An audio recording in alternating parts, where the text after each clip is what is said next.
All You guys right, all look. there we go. So hello everyone. Welcome to today's Career Insights on Media Production. My name is Jihyun Ju. I'm an advisor and program coordinator here at Beyond Barnard. And we'll be hearing from our 4 alums today. Thank you so much to our panelists for making the time to join us today.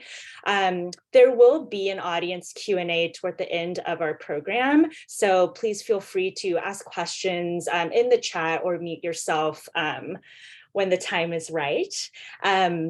But yeah, I mean, I'd love to get started with introductions, and feel free to our panelists to just, jump in. But I'd love for you to speak on your current role and what your experience has been working in media production thus far. I'll go first. I'll jump in. Okay.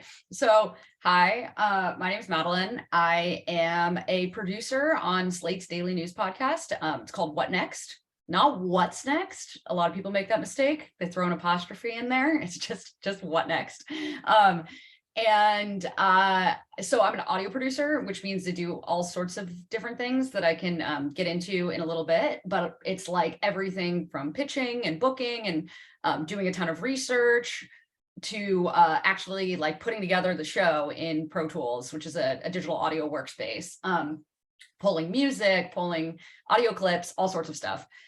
Before this, I was working on narrative podcasts at Slate, so a couple of history shows.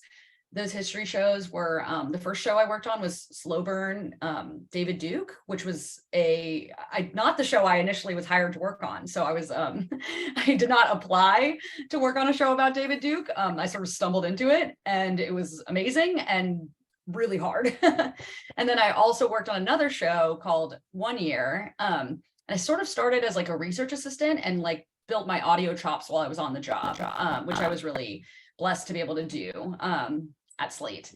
I also write a little bit on the side about culture and like LGBT life. So happy to talk about that as well.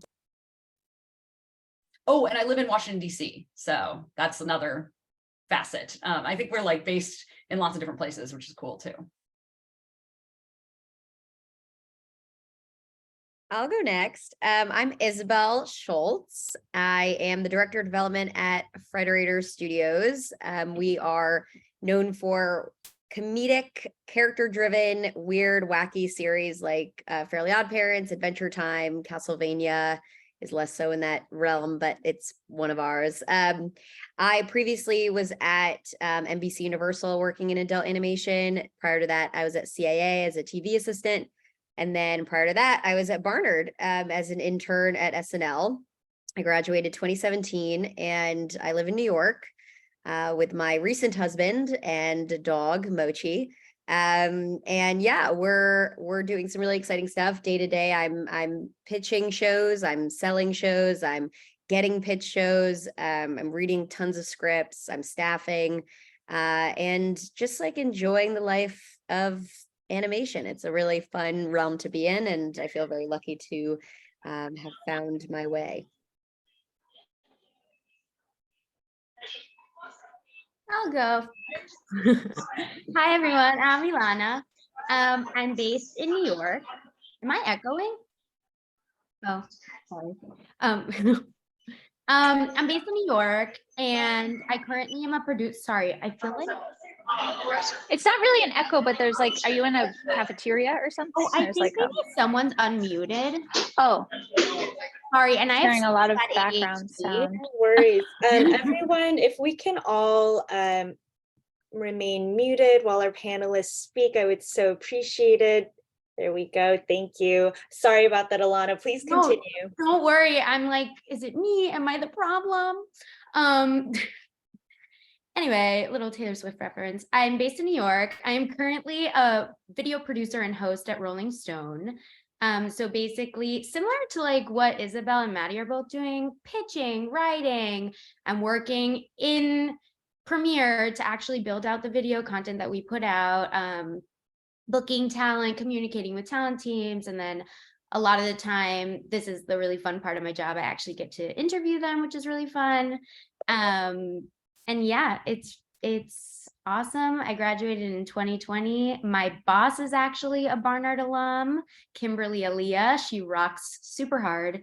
And yeah, we're just kicking ass and taking names. I'm Theo. I'm class of 2009.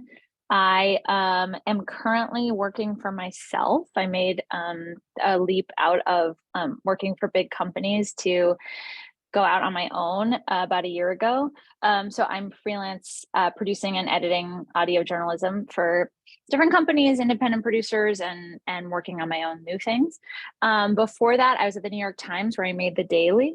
And I created that show and ran it for the first 4 years, which my old boss calls the first season of The Daily, which was the Trump administration years. Before that, I was at NPR, where I was working at All Things Considered, the afternoon news show. And before that, I was at Barnard. And I now live in Portland, Maine. Very nice. Thank you all so much for sharing. So our next question, well, it's a two-part question.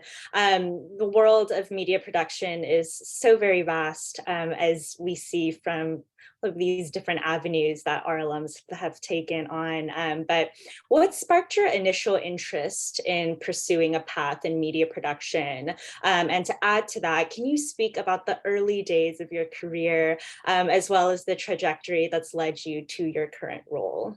And anyone can just jump in. I feel like I can jump in here just because I feel like I'm still in the early stages of my career. Just a little baby. But basically, my mom is actually a producer at Telemundo, and she has been producing their red carpet events for 30 years. And a little bit about me, my mom is Colombian, my dad is Mexican, so grew up like very much in the like Latin, Hispanic speaking world. And I was always kind of like a pop culture junkie. And so it just made sense for me to like jump in there. And I had like a really amazing role model to look up to who's in that industry. And so ever since I was 16, I was a little PA running around on red carpets, like wrangling talent in English and Spanish. So like, I think I always talk about this in interviews, but I think like my prefrontal cortex is a little bit stunted. Like, I think I never developed that part that like gets nervous in front of like celebrities or like important people because I didn't have a choice. And so ever since then, I've just kind of been pursuing that adrenaline rush, which is a little scary. So that's kind of how I ended up. And Telemundo is a subsidiary of NBC. So I ended up kind of in the NBC family for a little bit. I worked at Fallon while I was a student at Barnard, or I interned there on the talent side. I also worked a little bit in like the theater industry. I interned at Bespoke Theatricals, which is a management firm that manages Broadway shows. And so that was really cool. And so, yeah, that kind of was like my introduction into this world. And I think I always kind of knew if it wasn't like as we spoke about earlier, I actually did theater with Maddie at Barnard. Maddie directed me in Spring Awakening, which is pretty wild. Yeah. Along was my star, like the lead role. She was amazing. Also, Maddie, fun fact, I do tell that story in interviews, or I did when I was applying for jobs, about how I totally messed up a scene. Like they asked, like a time where you failed in a high stakes environment, literally Spring Awakening, I invented a scene. Anyway, we can talk about that later. You handled it like a champ. It was amazing. Anyway. Okay. Yeah, go ahead. So if it wasn't in theater, like if I wasn't doing theater, I was consuming it and consuming music and art. And so that's kind of how I ended up at Rolling Stone, because I think I have a really different identity, and I was always listening to like Spanish music and Hebrew music and musical theater and pop and rap. And so like just kind of made sense. I'll go next. I'm class of 2019, by the way. So my friends and I joke that we were the last class ever to graduate from Barnard, because all the rest of you have had these That's triggering tough times. Sorry. I got interested in working in media and working in podcasts and like audio specifically because I like have always loved, you know, like, this is like a cliche and don't write this in a cover letter, but like my mom put NPR on in the car, blah, blah, blah, blah, kind of thing. And I got really into it, and I eventually joined WKCR, the Columbia radio station. And I was just kind of like freestyling over there, like asking my friends who were making cool art to do interviews, like bringing on poets and things like that, and like getting comfortable on air. And at the same time, I was a history major, and I was really interested in this audio archive that was at WKCR related to the 1968 protests. And so I was in a class, a history class, that was all about doing original research about that moment in history. And I ended up writing like a really long paper using that audio archive, which is a horrible disaster of a mess. I heard that it's being digitized, which is great news. It was like on CDs. It was very strange, but it's an amazing archive. And I eventually turned that into my history thesis. And so I had spent a lot of time working in like audio archives, something really challenging. And I had stumbled upon this job when I was finishing an internship at NPR. This was like summer after senior year. I was finishing this internship at NPR West in Culver City. And I stumbled upon a job on Slate's website. And like, I just liked Slate. So I was always looking to see what jobs they had. And it was like a research assistant on a narrative podcast. And I specifically remember being like a hubristic 22-year-old and looking at it in my mom's house, because that's where I was living at the time, and being like, they have to give me an interview. I'm literally perfect for this, because it was like, you're going to do audio research, like deep dive, da, da, da, da. And my mom was like, don't talk like that. And I was like, you're right. But, and then I got an interview and got the job. So I was doing, American like history research, very recent history. The David Duke podcast was all about like mostly about the 80s and 90s. And that was a ton of fun. I was always like calling up libraries and booking people that, it's an amazing thing to like call someone up and say like, hey, do you remember this thing that happened to you 35 years ago? Can I talk to you about it? Most of the time people say yes. It's like always surprising, but people like to talk about themselves. And yeah, so I worked on that for a long time and sort of built my audio chops up, and then eventually worked on a different history podcast called 1 Year. And that's like been my early days where I was more on the research and like booking and early like development side of things. And now I'm like producing the audio product that you actually listen to. And that's been a fun transition on this daily news show. When I was at Barnard, I knew that I wanted to be a journalist, but I wasn't really sure how it worked. Like, it was not a very like transparent process to me. Like, Alana, I'm listening to you and being like, oh my God, if my mom had worked in journalism, like how much fun that would have been.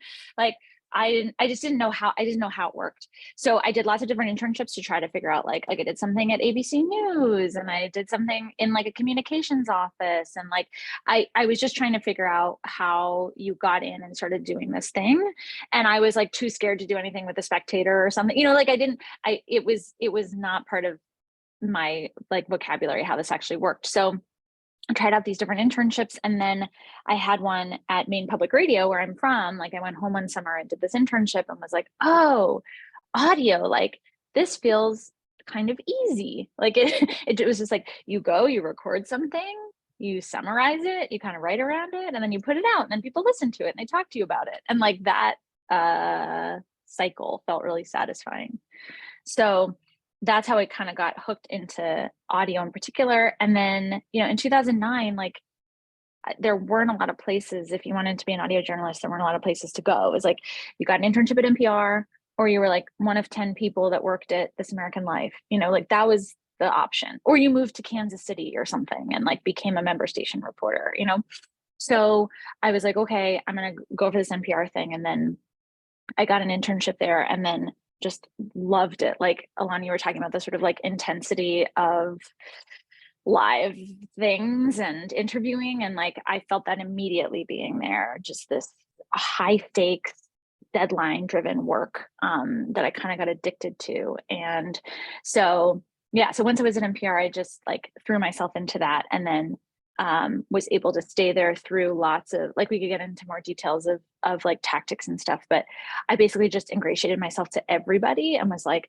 I want to work here. I want to stay here. I want to have a career here. How can I do that? Please tell me, how did you do it? How did you do it? How did you do it? And then tried to like find those ladders and just copied people. I was like, okay, you got that field reporting gig. How did you get that? Okay, I will do that too. And then once you did the field reporting thing, then what did you do? And just tried to like follow other people who I admired and tried to just meet and talk to a bunch of people, and really was just over the top, like lovey-dovey, right? Like, I just so admire what you do, listening to everything. I love how you did this in this piece. I love how you did that in that piece. I love how you pitched that story. How did you find that story? Just like really trying to get granular with people so that A, they knew that I really was listening and like paying attention and was a smart person, and B, like cared enough about them so that they would then hopefully care about me. So that was my like early days. And now it's all quite different. Like, as you hear from Maddie's story, there's so many more audio production jobs now, thankfully, that there's many more choices. But for me, I was like, I just got to go and I got to make it in this one place. I love that. That's awesome.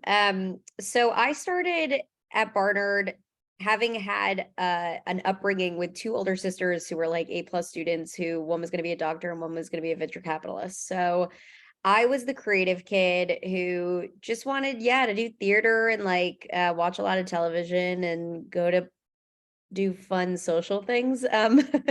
So I have an aunt, she's still with us. She was a casting director at CBS for a long time. And my uncle is a writer and my other uncle's an actor. So I had the creative within my family, but just not in my immediate family. My dad's in finance, my mom's in tech. So I knew it was possible. I knew, I could do this as a career. I just didn't know what I wanted. So my first year at Barnard, I was told, don't intern yet, just enjoy your experience. And so I worked at Community for a year as a hostess. And I loved that because that was a very random fact that people just enjoyed at Columbia, because it's like where everybody goes with their parents when they want to get brunch, or like when you're trying to spend a little money with your friends. And then I went to camp as a summer kid. I was a big camp kid and did that for the summer after my freshman year. So whenever people reach out and say, do I have to start interning right away? I always say, don't do it. I say, get acclimated to Columbia and Barnard and get to know people you're in the classes with and get to understand how like your school life is going to work, and, join clubs and meet people. And then my sophomore fall, I interned at Women's Project Theater, which is a nonprofit theater all about representing women in all capacities within theater. And I loved that, but I also wanted to make money one day. So I went to the networks and worked at CBS casting my second semester sophomore year. That summer I was at the Ellen show doing production, and I learned I didn't really want to do production. So I made great connections and worked in talent mostly, which I liked the best out of my internship. And then came back and worked at Nickelodeon in talent and casting, and thought, God, I'm probably going to be, a casting director, but also they don't make money. So then I thought about, what else could I do? And I interned at another casting office, because that's just my jam, at Telsey and Company, doing more Broadway stuff. And then ended up at SNL, and I was like, okay, this makes the most sense. Like, I want TV, I want comedy, I want late night, I want something that's raunchy and weird, with cool people. And so I left Barnard with 7 internships because I had started a production company called Internships Live at Barnard Productions, which no longer exists. But whoa, that's a lot. Yeah, crazy. But that internship was great because I got to work with Barnard students as my interns for this production company that Barnard, which is now beyond Barnard, but used to be not that. I don't even know, Barnard Career Development, I think it was called. And basically it was a way for us to teach students how to get internships and how to get, into the workforce and showcase the talent that already existed at Barnard. So we would do interviews with people who had internships like all of you guys did. So then I worked at CAA for 2 years as a TV assistant, and that was what they told you had to do to be in television, is work at a talent agency or a management company. So I just said, okay. I liked it actually better than most people do. I got lucky. I had a great agent who took me under her wing and was like, yeah, Barnard. So I liked her.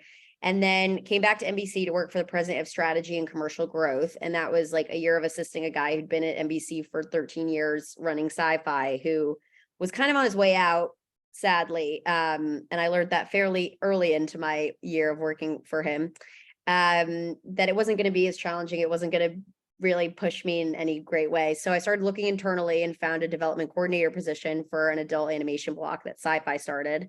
Did that for 2.5 years. And then a huge layoff happened and all of NBC USA Sci-Fi was slashed and brutally murdered. No, we were okay. But we got, a couple months of severance and that was that. Looked for a job for a long time and then went up for a lot of copywriting roles. That was like really what I could get at the time of last year. And then found Frederator and just connected with a bunch of women in adult animation, specifically on LinkedIn, who wanted to do what I wanted to do. And it's such a small niche that luckily all of them were like, yay, come join us. So found a woman at Shadow Machine, who I talk about all the time, named Samantha Wasson. If you haven't met her yet, meet her. She's the greatest human. And she put me up for the Frederator job. And that's what I've been doing for the past year. Isabel, I'm so glad you mentioned the thing about trying stuff to see if you like it, because I did the same thing. I thought I wanted to like work in politics when I got to Barnard, and I did an internship at a New York City Council member's office.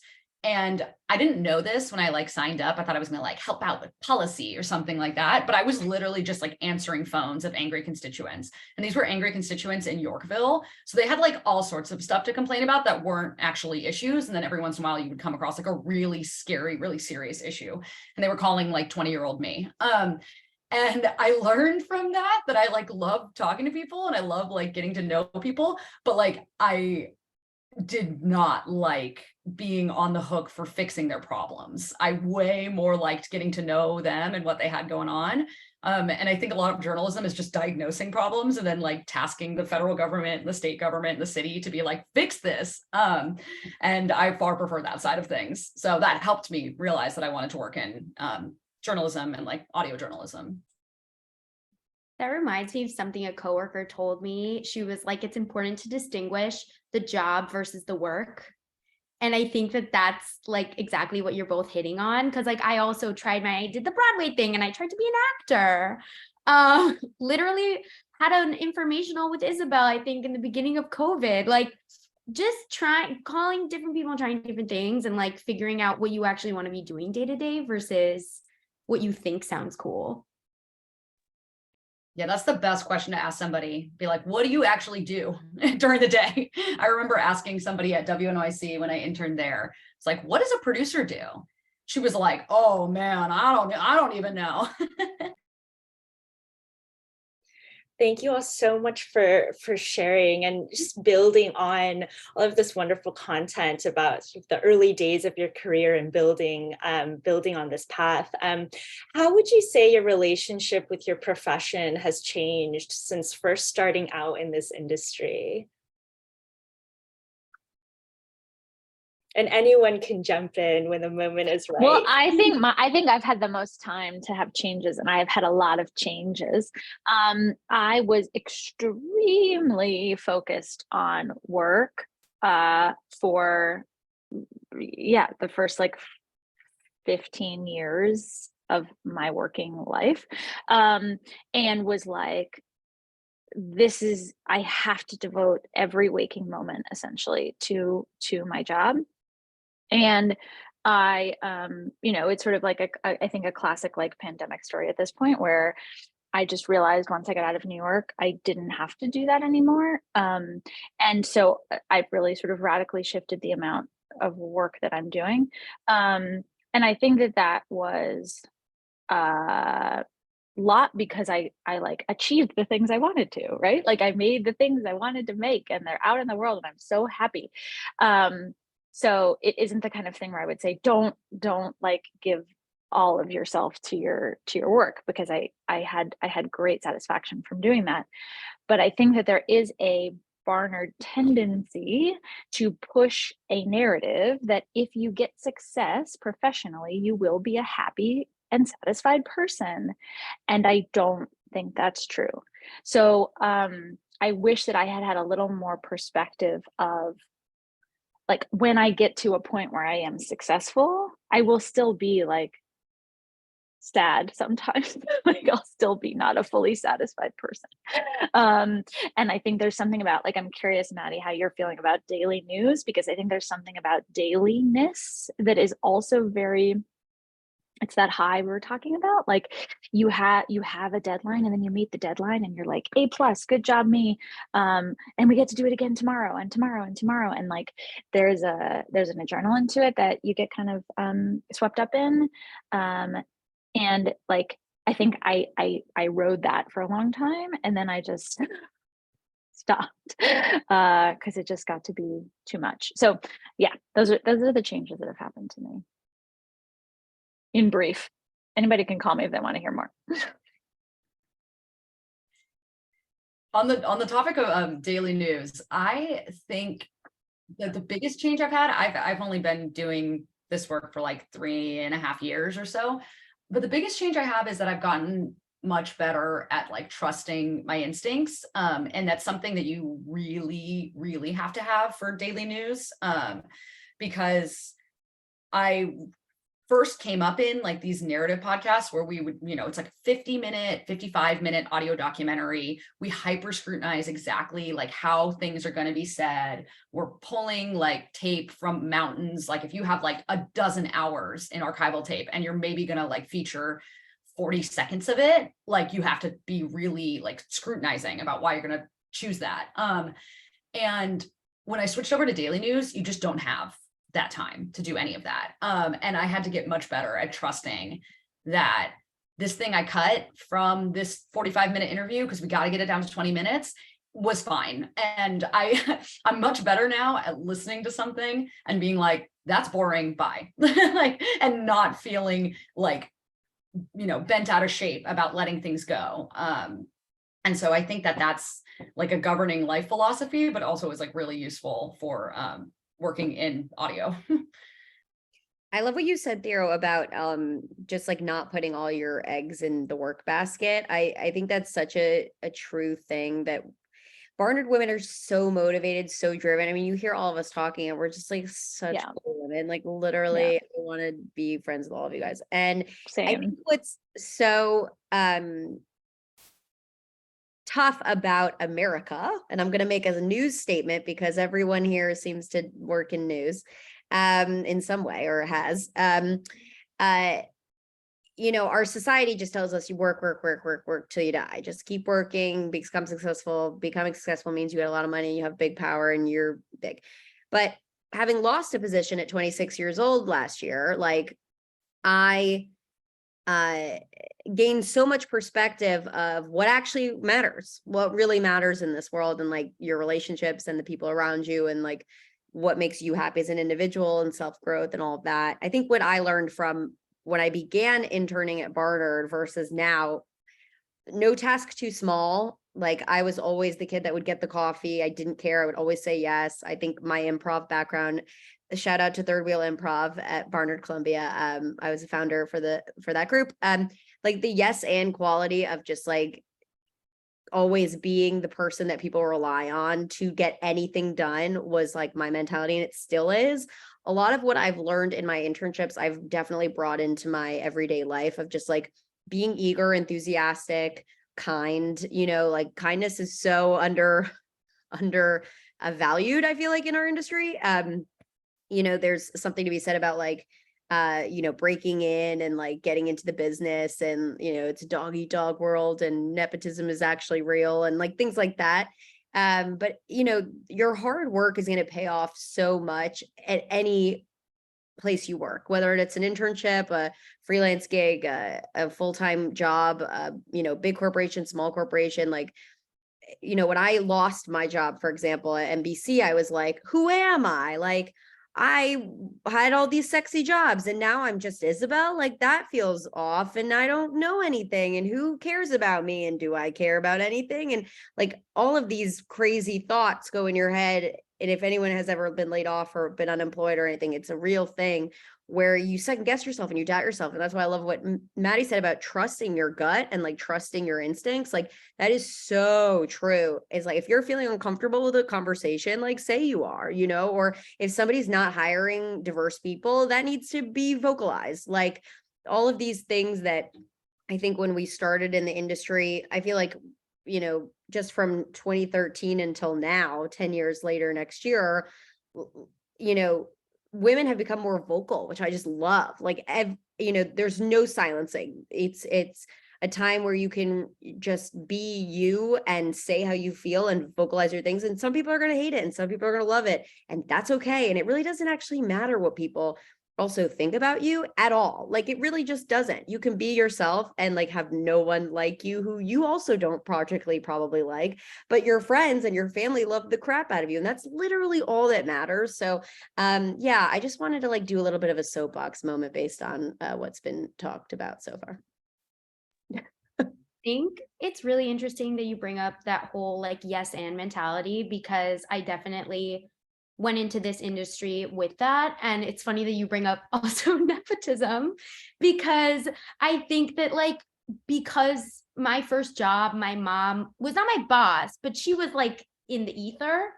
I definitely like learned to like eat shit. Sorry for this is being recorded and being sent out. Anyway, so like I always was very much that person again who was like gonna grab the coffee. I one time at Fallon like literally sprinted to the Shake Shack in Times Square or like by there to get Hailey Bieber a burger, and no one cared, but I like was sprinting, and like you're like literally cleaning up the floors. And I think now I'm in a place, which is why this is so cool that we're all in different places in our career, because I'm like just now getting to a place where I have to unlearn that.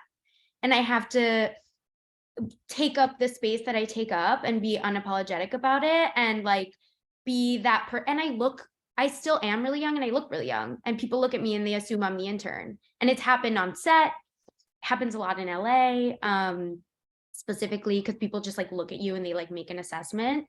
And so I'm now kind of in this weird place where I'm like unlearning these things. And I'm also like, I have immigrant parents. And so they were very much like, say yes. And you're just like happy to be there and like make you like prove yourself. And I think now I'm proving myself in other ways. And still being kind, but also firm and setting boundaries. So that's something, it's not even so much a transition I've made in my career. It's like, I'm still in this transition because I'm still learning that. I feel I think it's really hard. All of us want to say something. All of us are like, I have so many thoughts. Oh my God. I think so much of it too is just frustratingly out of our control, because it is like a hierarchical system where like I had somebody who hired me as an intern at NPR and I could not break out. Like in his eyes, I could never be not the intern. Even when I was running the show, it was still this dynamic of like, you know, I brought you in here, you know, and so it's really hard. And I think, yes, I think, yes, you have to set up boundaries and you have to do that as best you can. And also don't beat yourself up when it doesn't work, if it doesn't work, because it's structural. It's not like, it's like not on you. You cannot fix that. Yeah. Sometimes with some people, it's just not going to work.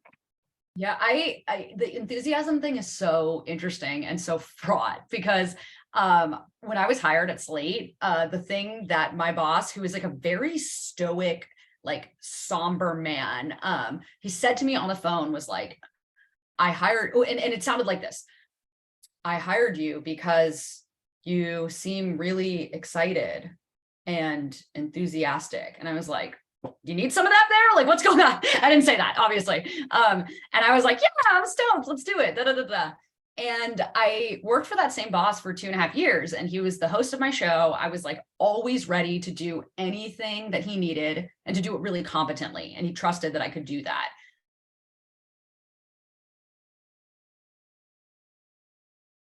We lost you, Maddie. We can't hear you.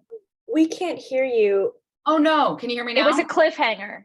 Ah, we sorry. just we had heard that they were very excited you would do everything. Oh, yes. Okay. And so at a certain point, I was like ready to do everything and ready to do it competently. And I got to a point where I was like, I think I can do more. I've been doing the same thing for about 2 years, and it was really exciting and really fulfilling when I was 22, but I'm 25 now, and I've written and reported my own stories, like stories that were nominated by the Writers Guild. And I started asking for that. And like, that's a huge thing. You can ask for things all the time, and you should be asking for things all the time. And I kept seeing the way that my asks were sort of not heard and not really taken seriously. And it prompted me to realize that like, oh, I think I'm actually more useful to this team and to this particular boss when I am less ambitious. And if I want to move up around here, I'm going to have to do it for myself. Like, he doesn't want me to move up because I'm more useful if I can go track down a hard to find piece of tape for him at a moment's notice.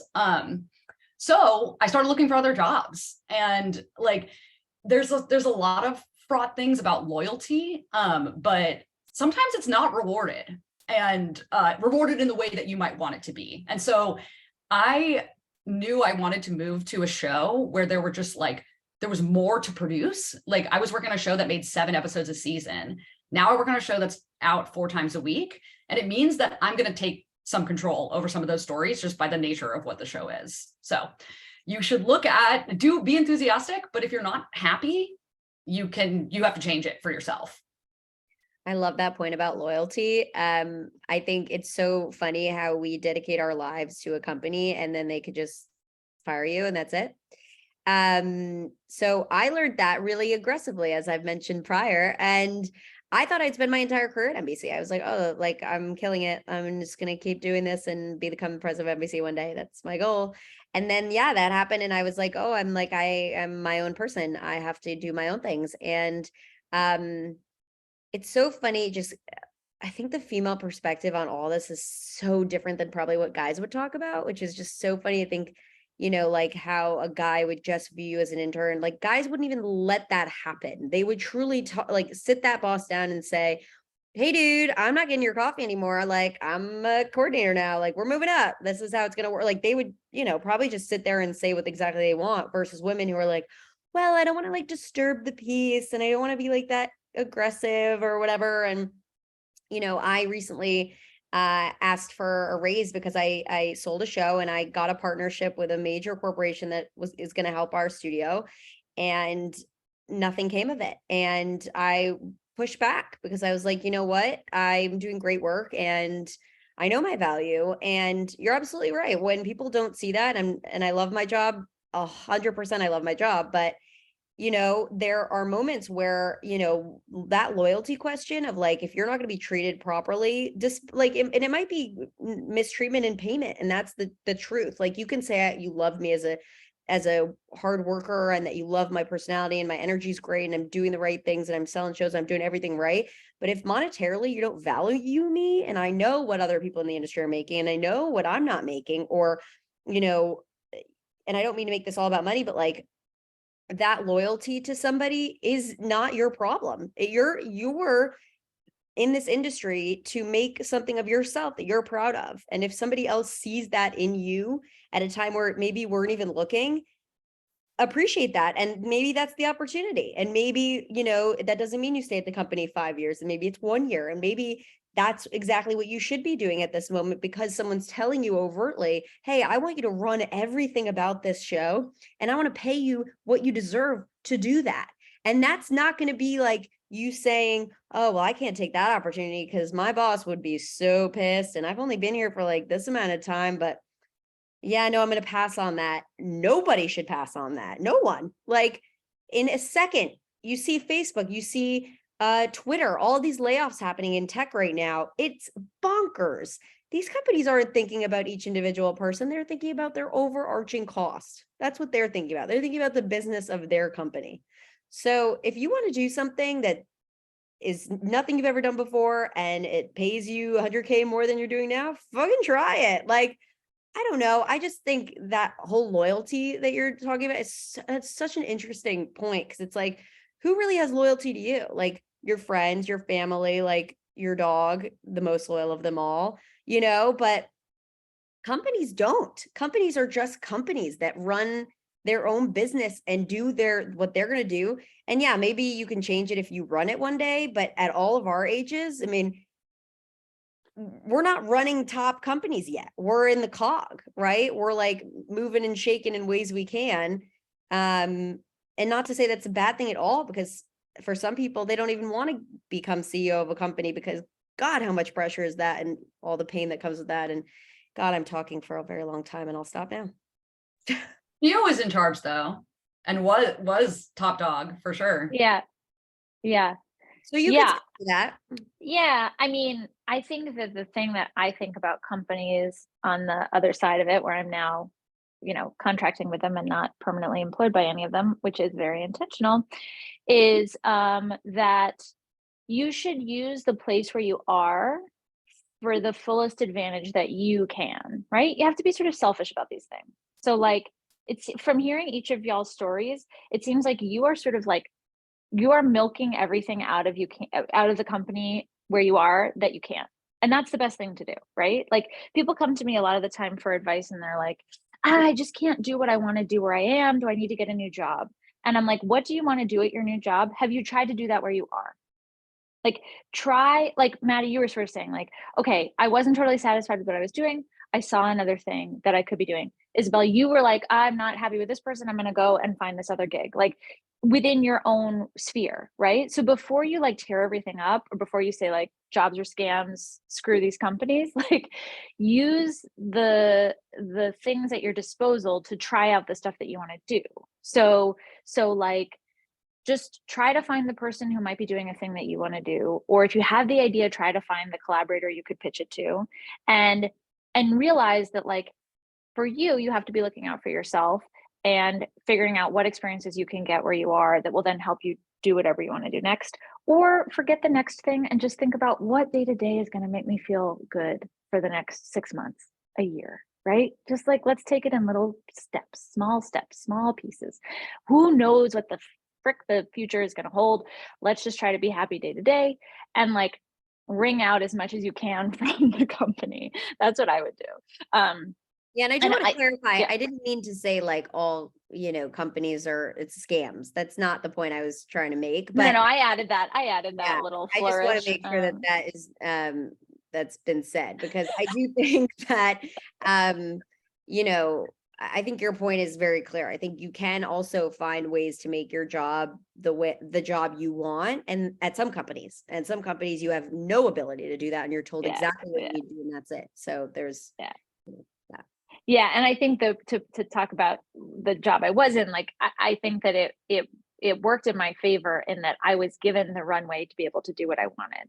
I wasn't kind of fighting with internal stakeholders. This is a word you'll hear a lot when you get into the workplace, stakeholders.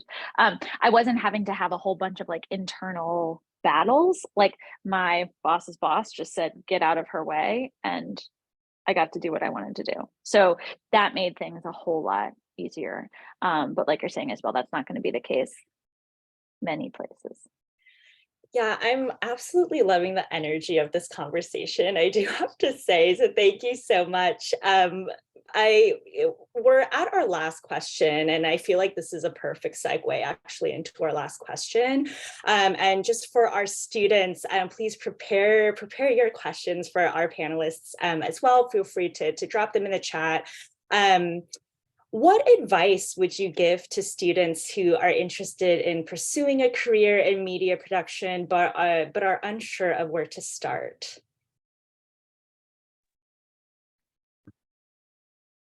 And feel free to jump in. No, Alana, go. I was like, okay, so I think the biggest thing that has helped me just get started, obviously, aside from like my first job was in Miami and my mom's a producer.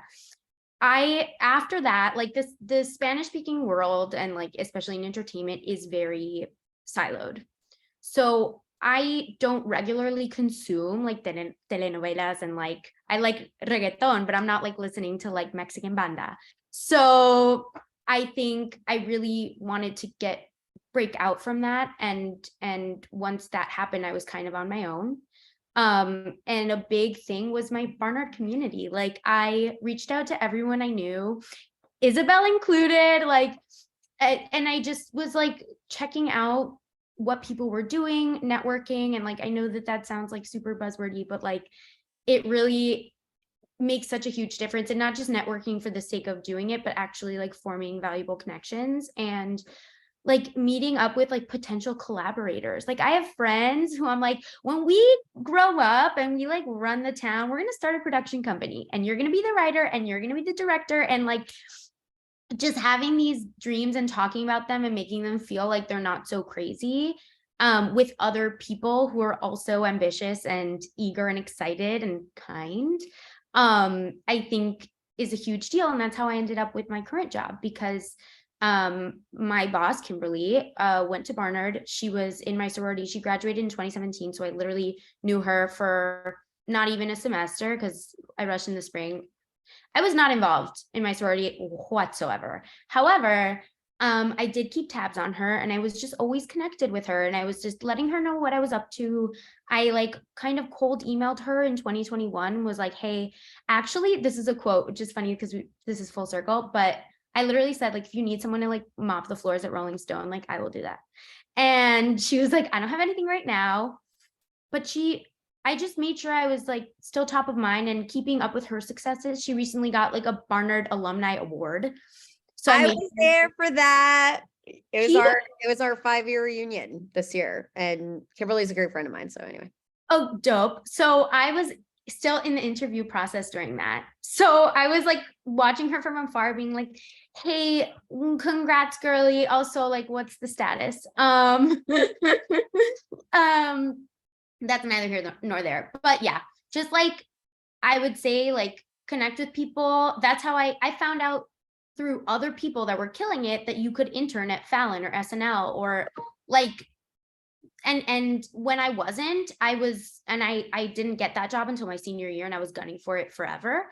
I was still celebrating people who did get the job. And like, I actually was living with Genevieve one summer, and we both applied to work at Seth, and she got it and I didn't. And like, we're still best friends, and we actually still live together. So it's like celebrating the people you come up with, because you also never know where anyone's going to end up.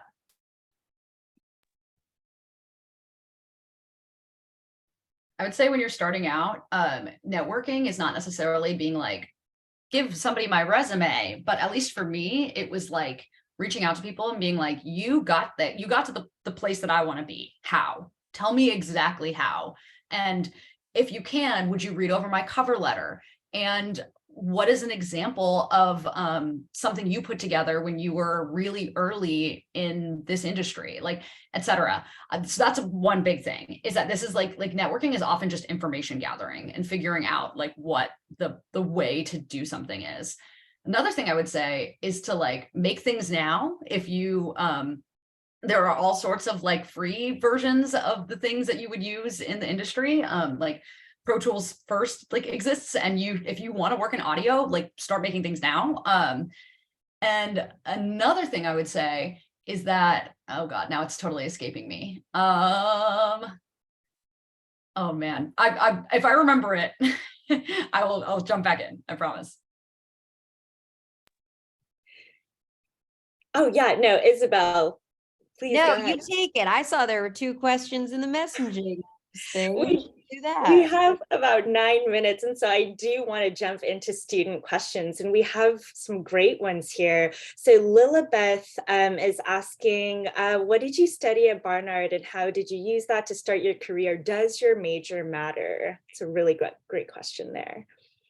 I love this question. For entertainment, it doesn't matter, in my opinion. I was sociology and Italian, and when I tell people that, they're so confused, and I understand why. You know what? Study what you want to learn about. What do you want to learn more about in school? If you want to be a doctor, it matters. If you want to be a lawyer, kind of a little bit, you can do different things. But, you know, entertainment media, I mean, I work with people who studied like linguistics, and I'm like, great. Like, it just doesn't, you know, no, I don't think it matters. I'm sorry. That's the end. That's it. +1 to everything Isabel said. I was an American Studies major. You just have to like read and learn and think thoughts and all the stuff that Barnard makes you do no matter what. That's all you need. I will say, this is a plug for the film department. I definitely feel like my film degree helps in what I do, but that's only because I work in video production. So if that's something you want to do, film helps. But again, you don't need a film studies degree to go into it. In my personal opinion, I love that I left Barnard and the Columbia Film Department with like this really robust sense of like how to analyze something and like what makes good content, and like having the ability to have that opinion for myself and like know how to like substantiate it is huge. Some people are just like, I liked it, I don't know why. And when you're then in the driver's seat and you're creating content, there's like a plethora of things you could pull from, and you have to decide what you like and what you want to produce. So that helped me. I was a history and an English major, which are both amazing departments at Barnard. If you like to read and write, you should. Oh, sorry. I was a history major and an English minor. And I was also a writing fellow. So I was doing all sorts of like reading, writing kind of things. And I think I learned, I'm going to make the case that like it kind of does matter, because I learned every single like critical thinking, every single like story, like what makes a good story, like how do you like feature a character in a story, like I'm talking about nonfiction, but I learned all of those things by reading a lot and writing a lot at Barnard. So I didn't learn how to use Pro Tools, which I learned on the job, but I did use my major, and I still do use my major all the time. Wonderful. I do want to ask kind of one more question. I know that our panelists have to hop off at 2. Sophie Martin has the question, what skills, soft or hard, do employers like to see? And just to add to that, because Ruth is also asking such an important question here, how is creative collaboration different post-COVID when people are often working from home? So if any of you guys can speak to either of those questions in these last minutes, that would be great. My job's fully remote, so everything I do is creative collaboration remotely. And it's been that way since COVID started, March 2020, for both my NBC job and my Frederator job. I would say a lot of the collaboration comes through people knowing you, networking. I go to conferences. Oftentimes that's very helpful, but those are like very few and far between during the year in person. So I would say like reaching out to agencies and management companies to get to know writers, as well as like understanding buyers, meeting with them virtually, you know, to understand what they're looking for when you're trying to sell shows. But I don't think it limits you at all if you're active, right? Like if you're a passive worker, then yeah, it's probably not awesome. But if you're like a big LinkedIn person, use LinkedIn, like use it so much. I love LinkedIn so much. The community that you can get from that platform alone, it's become the new Facebook. Some things are not professional at all. People just post about like, you know, getting married, which is exciting. It is, but you know, LinkedIn's technically made for a professional connection. But use it, because I have met now, like, I want to say 1,500 people at least from LinkedIn alone. Because I'm crazy about it and I take every message and I will meet with everyone. So also do that, like any level, any person who wants to do what you want to do or has any interest in the world of entertainment and you have any expertise, even as a Barnard student, if you have like 2 internships under your belt, an internship, a side gig that kind of goes along with it, and someone wants to meet with you, meet with them. Because that just means that you'll have another connection on your, you know, roster of people. You know, I made an Excel spreadsheet in college, literally, of every single person I met at every internship. And now I can refer back to and be like, oh, I know someone who's in that world, right? And then I look and I'm like, oh my God, Sheila, you know? So, yeah. I thought of the third thing that I forgot to say, which is that you should keep track of the things that you like. So if you hear an amazing series, like I remember in 2019, I heard an amazing series from Michigan Public Radio that was all about the Larry Nassar case. And it was like unbelievably well reported.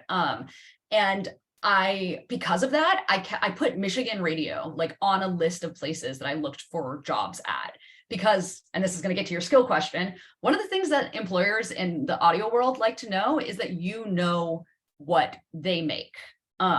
So do not apply for a job where you don't know what they're up to and what makes their stuff unique. Like the biggest thing about Slate is like understanding for us, like what is Slatey. And and that's like, that honestly gets people jobs all the time, is just knowing what is good about the things that they make. Thank you so much to our panelists for joining us today and providing such thoughtful insight. You will be hearing from me. I'll put everyone in one email so that contact information can be shared. I loved the energy of the room today. A reminder to our students that you'll be getting a recording of this event, and we hope to see you at our next Career Insights. Thank you again to our panelists for making the space for this conversation. And everyone have a great rest of your day. Thank you. Bye. Thanks, y'all. Thanks so Nice to much. meet y'all. Bye. Let's start a group chat.